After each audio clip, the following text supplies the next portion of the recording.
WhatsApp தனது தனியுரிமை கொள்கையில் புதிதாக சில மாற்றங்களை செய்து வெளியிட்டிருக்கிறது. அதன் புதிய கொள்கையை வரும் பிப்ரவரி 8ஆம் தேதிக்குள் ஏற்றுக்கொள்ள வேண்டும். இல்லையென்றால் வாட்ஸ்அப் கணக்கு நீக்கப்பட்டுவிடும் என கூறப்பட்டிருக்கிறது. இதை பற்றி பேசும் வல்லுநர்கள் இந்தியாவில் பயனர்களின் தனியுரிமையை வலுவாக வலியுறுத்தும் வகையில் எந்த சட்டங்களும் இல்லை என எச்சரிக்கிறார்கள். இந்தியாவில் சுமார் 40 கோடி பேர் வாட்ஸ்அப் செயலியை பயன்படுத்தி வருகிறார்கள். சமீபத்தில் வாட்ஸ்அப் நிறுவனம் தனது செயலியில் பணப்பரிமாற்ற சேவைகளை கூட கொண்டு வந்தது நினைவுகூரத்தக்கது.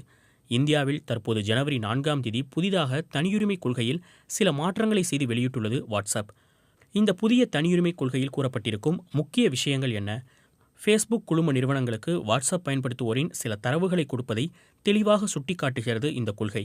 வாட்ஸ்அப் பயன்படுத்துவோரின் ஐபி முகவரி ஃபேஸ்புக், இன்ஸ்டாகிராம் மட்டுமின்றி 3ஆம் தரப்பினருக்கும் வழங்கப்படும் என கூறப்பட்டுள்ளது.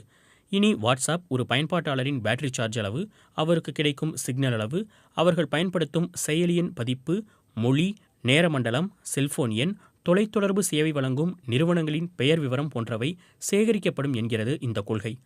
ஒரு வாட்ஸ்அப் பயனர் இன்-ஆப் டெலிட் வசதியை பயன்படுத்தாமல் வெறுமனே வாட்ஸ்அப்பை டெலிட் செய்தால் அவருடைய தரவுகள் வாட்ஸ்அப்பிடமே இருக்கும். அதாவது வாட்ஸ்அப்பை அவர் தனது மொபைலில் இருந்து மட்டுமே டெலிட் செய்ததாக பொருள்.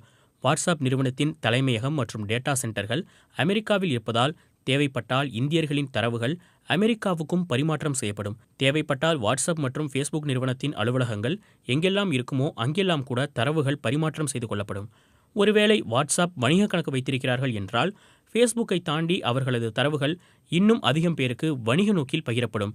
வாட்ஸ்அப் பணப்பரிமாற்ற சேவையை பயன்படுத்துகிறார்கள் என்றால் அவர்களிடம் இன்னும் சில கூடுதல் தகவல்கள் திரட்டப்படும். உதாரணமாக வங்கிக் கணக்கு விவரங்கள் மற்றும் பணப்பரிமாற்ற விவரங்கள் திரட்டப்படும். இந்த பிரைவசி பாலிசி அப்டேட்டால் சாமானியர்களுக்கு எந்த பாதிப்பும் இருக்காது என்கிறது வாட்ஸ்அப் தரப்பு. வாட்ஸ்அப்பில் நீங்கள் பகிரும் செய்திகள், புகைப்படங்கள், வீடியோக்கள் போன்றவை எண்ட்-டு-எண்ட் என்கிரிப்ஷன் செய்யப்பட்டிருப்பதால் அந்த தகவல்களை வேறு யாரும் படிக்க முடியாது. சரி, இது குறித்து வல்லுநர்கள் என்ன கூறுகிறார்கள்? வாட்ஸ்அப் பயன்பாட்டாளர்களின் எண்ணிக்கை இந்தியாவில் அதிகரித்த போது தரவுகள் ஃபேஸ்புக்குக்கே கொடுக்கப்படாது, தனியாகவே வைத்திருக்கப்படும் என்றார்கள். இப்போது திரட்டும் தரவுகள் மெல்ல ஃபேஸ்புக், இன்ஸ்டாகிராம் போன்ற நிறுவனங்களுக்கு கொடுக்கப்படும் என்கிறார்கள்.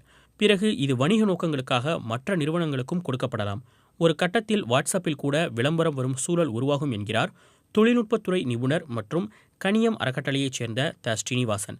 மேலும் ஏற்கனவே நாம் அனைவரும் இன்டர்நெட் பபுள் என்று அழைக்கப்படும் ஒருவித வளையத்துக்குள் தான் இருக்கிறோம்.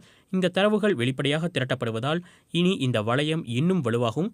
தனிநபரை குறிவைத்து கொடுக்கப்படும் விளம்பரங்கள் இன்னும் அதிகரிக்கலாம். அவ்வளவு ஏன், 2016 அமெரிக்க அதிபர் தேர்தலில் நடந்த கேம்பிரிட்ஜ் அனலிட்டிகா சம்பவம் போன்றவை இந்தியாவில் கூட நடக்கலாம்.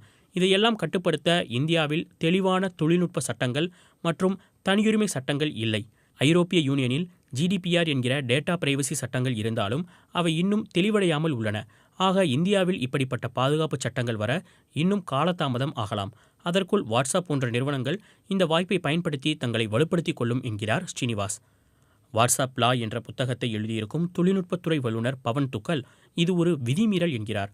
வாட்ஸ்அப் நிறுவனத்தின் புதிய தனியுரிமை கொள்கை வெறுமனே இந்தியர்களின் தனியுரிமையை மீறும் விஷயம் அல்ல, அது இந்திய அரசு வகுத்திருக்கும் சட்டங்களையும் மீறுகிறது. தகவல் தொழில்நுட்ப இடைநிலை வழிகாட்டுதல் விதிகள் information technology intermediate guidance rules 2011, தகவல் தொழில்நுட்ப பாதுகாப்பு நடைமுறைகள் மற்றும் முக்கிய தனிப்பட்ட தரவு விதிகள் 2011, information technology reasonable security practices and procedures and sensitive personal data of information rules ஆகிய இரு விதிகளை வாட்ஸ்அப்பின் புதிய தனியுரிமை கொள்கை மீறுகிறது என்கிறார் பவன் துக்கல்.